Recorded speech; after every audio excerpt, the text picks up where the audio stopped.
बेनामी संपत्ति मामले में अजीत पवार को बड़ी राहत। इनकम टैक्स से क्लीन चिट मिलने पर संजय राउत ने कसा तंज, कहा सब वॉशिंग मशीन में धुल गए।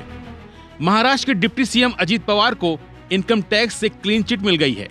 डिप्टी सीएम बनने के महज 48 घंटे के अंदर अजीत पवार को कोर्ट से बड़ी राहत मिली है।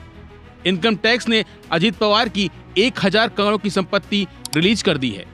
7 अक्टूबर 2021 में छापेमारी के दौरान इनकम टैक्स ने इन संपत्तियों को जब्त किया था। आईटी ट्रिब्यूनल ने कहा कि विभाग संपत्ति में हेराफेरी का कोई सबूत पेश नहीं कर सकी। वहीं अजीत पवार को क्लीन चिट मिलने पर उद्धव गुट के सांसद संजय राउत ने निशाना साधा है। राउत ने कहा कि जिस अजीत दादा पवार पर सिंचाई घोटाले में आरोप था, उन्हें 1000 करोड़ घोटाले में क्लीन चिट मिल गई है। सब वॉशिंग मशीन में धुल गए। इस देश में क्या हो रहा है? ये क्लीन चिट तो मिलनी ही है ना। प्रफुल्ल भाई पटेल को मिली, अजीत दादा पवार को मिली, अब नवाब मलिक को मिलेंगी। बात ऐसी है कि 1000 करोड़ की बेनामी संपत्ति उनकी जब्त हो गई थी।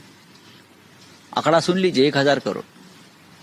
प्रफुल्ल भाई पटेल, उनकी लगभग 300 करोड़ की प्रॉपर्टी ईडी ने जब्त की थी। प्रफुल्ल भाई के ऊपर आरोप क्या था कि उनका दाऊद इब्राहिम से लिंक है और वो मनी लॉन्ड्रिंग हुआ है दोनों में, इकबाल मिर्ची, और उससे वो प्रॉपर्टी खरीदे। हम बोलते थे गलत है, यह आरोप गलत है। अजीत पवार जी की प्रॉपर्टी भी जब्त की, मनी लॉन्ड्रिंग दिखाया, 1000 करोड़। दोनों सदमे में गए, प्रेशर में आए। उनका चेहरा उस वक्त देखने लायक था, लेकिन बीजेपी में चले गए। प्रफुल्ल भाई पटेल की प्रॉपर्टी मुक्त हो गई, मनी लॉन्ड्रिंग का धब्बा निकाल दिया, वॉशिंग मशीन में डाल दिया, 300 करोड़ की प्रॉपर्टी फ्री कर दी।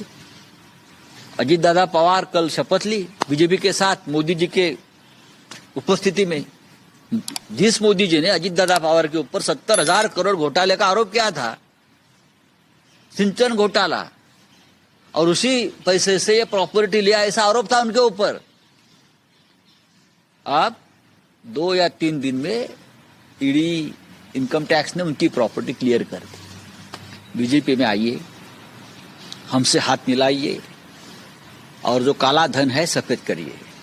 वहां पार्लियामेंट में 50,000 रुपए का एक बंडल मिल गया तो हंगामा होता है, या 1,000, 2,000 करोड़ का ब्लैक मनी से जो बनाई हुई प्रॉपर्टी आपने क्लियर कर दी। वहीं इनकम टैक्स से क्लीन चिट मिलने पर और संजय राउत के बयान पर पलटवार करते हुए उप मुख्यमंत्री अजीत पवार ने कहा कि मैं भाजपा के साथ कब गया था, करीब 1.5 साल हो गए हैं। हमेशा आरोपों को आसानी से स्वीकार कर लेना जरूरी नहीं है, हर किसी को अपील करने का अधिकार है। साथ ही उन्होंने संजय राउत को क्या कहा, आप खुद सुन लीजिए। मैं भाजपा के साथ कब गया हूँ बोलना। 1.5 साल हो गए, तो 1.5 साल क्या हुआ? कुछ भी। अगर उन्होंने जो भी एलिगेशन किया वो सच्ची, उसमें सच मानना पड़ेगा, ऐसा नहीं है। हर एक को अपील करने का अधिकार है और उन्होंने डिसीजन दिया है। पर आपको जानबूझकर बदनाम करने का षड्यंत्र लग रहा है। मुझे उसके बारे में कुछ नहीं बात करनी है। Thank you very much. फिलहाल के लिए बस इतना ही। बाकी अपडेट के लिए बने रहिए वन इंडिया हिंदी के साथ।